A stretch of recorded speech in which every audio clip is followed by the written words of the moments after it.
La la la la la la la la la la la la. Liberar, liberar al mapuche por luchar. Nuestro pueblo es reprimido mientras usted va a comprar. Y liberar, liberar al mapuche por luchar. Represión que es ocultada por un cerco comunicacional. El Estado y su policía allanan nuestras casas, golpean a nuestros niños y a nuestras abuelitas, encarcelan nuestras familias, torturan a nuestra gente sin motivo, juicio ni evidencia, como si fuéramos delincuentes. Y liberar, liberar al mapuche por luchar.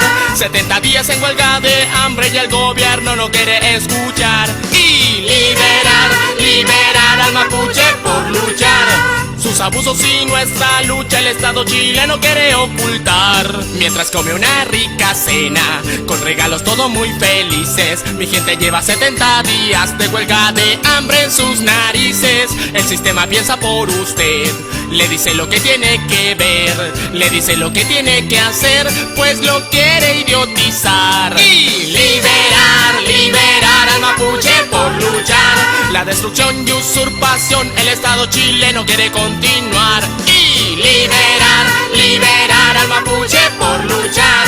Reprimen a los mapuches, jamás tocarán una transnacional. Cualquier gesto de apoyo es válido para denunciar a estos corruptos inmundos que nos quieren gobernar. Hermano, toma conciencia, es fundamental tu colaboración. No andes celebrando wea y mejor ponte en acción. Liberar, liberar al mapuche por luchar.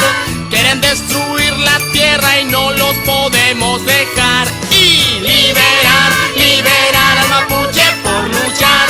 Aunque nos quieran tapar la boca, igual vamos a gritar, igual vamos a luchar en Chingueínta.